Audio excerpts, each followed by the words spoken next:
Keinginan saya untuk memberikan manfaat kepada orang banyak melalui Pondok Cerdas, salah satunya adalah membekali anak-anak atau adik-adik di sekitar kami terhadap perbedaan dan toleransi keberagaman. Kami mengharapkan kelak ketika mereka dewasa dan mereka pindah ke daerah yang baru, mereka tahu bagaimana caranya menyikapi perbedaan melalui toleransi yang telah kami tanamkan sedari dini.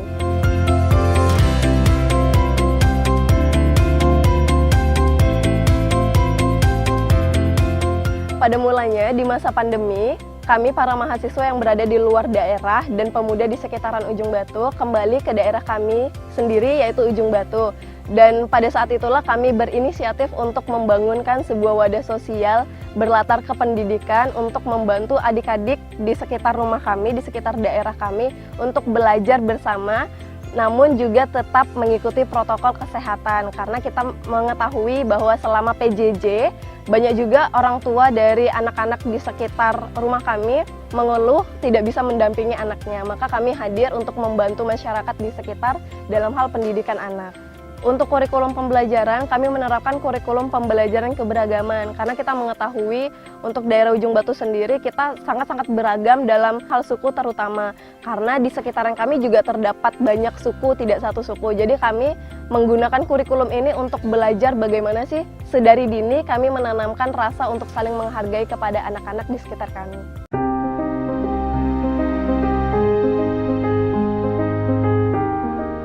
Kurikulum berdasarkan toleransi dan keberagaman di Pondok Cerdas bukan tanpa alasan dipilih Intania. Ia pernah menjadi bukti bagaimana perlakuan tidak baik yang diterimanya sewaktu kecil karena perbedaan yang dimilikinya masih membekas sampai sekarang. Pada saat itu saya duduk di bangku kelas 3 SD di sekolah saya yang dekat dari rumah. Pada saat itu juga saya menyadari posisi saya dan keluarga saya sebagai suku pendatang di sebuah daerah. Nah, kemungkinan entah itu karena pemahaman dari orang tua hingga turun kepada anak-anaknya juga. Namun itulah yang saya alami di sekolah. Saya merasa bahwa teman-teman suku yang mayoritas, karena saya juga termasuk ke dalam minoritas, teman-teman yang mayoritas merasa punya kuasa yang lebih di daerah tersebut, termasuk di lingkungan sekolah. Saya sendiri sering mendapatkan diskriminasi, baik itu bully, ejekan, ataupun bully secara fisik. Namun pada suatu ketika, saya hampir pernah merasakan bagaimana sakitnya ketika teman-teman mulai bermain fisik dengan saya. Itu sekitar kelas 3 sampai kelas 4 saya alamin dengan teman saya yang hanya kita ribut gara-gara suku. Mereka terus mengintimidasi dan saya akhirnya melawan. Pada saat itu juga akhirnya mereka melawan dengan cara kekerasan secara fisik. Di sana saya sangat mengalami bahwa seperti trauma hingga saat ini. Sampai akhirnya kuliah saya merasa bahwa trauma saya tidak bisa diteruskan. Sampai kapan saya harus pergi dan menghindari trauma-trauma yang saya alami pada masa kecil. Bahwa saya juga tidak bisa menyalahkan teman-teman saya yang saat itu memberikan kekerasan fisik kepada saya. Namun pola pikir orang tuanya yang mungkin seharusnya bisa diluruskan. Dari perguruan tinggi atau dari kuliah saya mendapatkan banyak sekali masukan, insight dan banyak wawasan. Dari situ saya sudah berkomitmen untuk suatu saat saya harus kembali ke daerah saya untuk menceritakan tentang keberagaman yang begitu indahnya kepada mereka, sehingga adik-adik di bawah saya tidak perlu lagi merasakan hal yang pernah saya alami.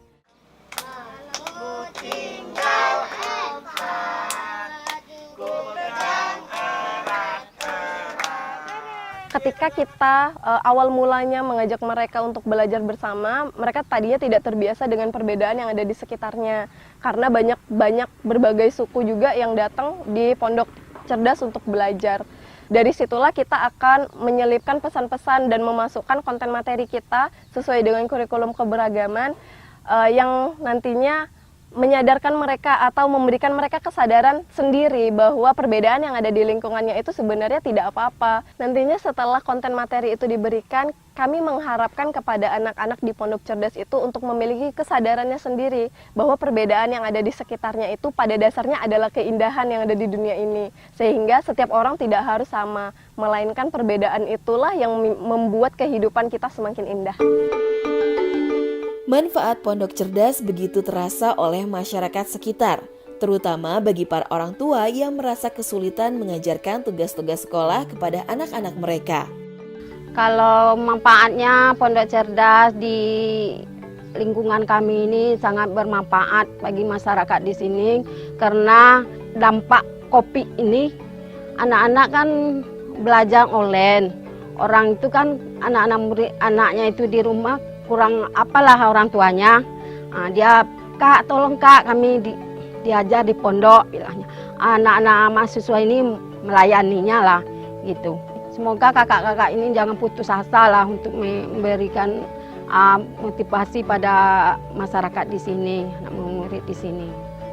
Permainannya seperti congklak, enggrang. Di pondok cerdas ini kami bisa belajar membaca buku, berhitung, dan menggambar, dan bisa bermain permainan tradisional. 1, 2, 3, 4. Satu lagi, Sang. Intania yakin bahwa toleransi adalah kunci agar kita bisa menjalani kehidupan dengan penuh kedamaian, bahwa hakikatnya semua manusia adalah sama di mata Tuhan. Yang membedakan hanya keimanan dan ketakwaan. Toleransi sendiri menurut saya adalah saling menghormati dan menghargai keberagaman yang ada di sekitar kita. Baik itu dalam perbedaan agama, dalam perbedaan suku maupun latar belakang yang masing-masing manusia bawa. Setidaknya bukan saja latar belakang suku ataupun background agama, melainkan juga bentuk fisik kita sebagai manusia seperti itu. Karena kita mengetahui bahwa kita seharusnya sesama ciptaan Tuhan, ciptaan Allah adalah makhluk manusia yang paling sempurna.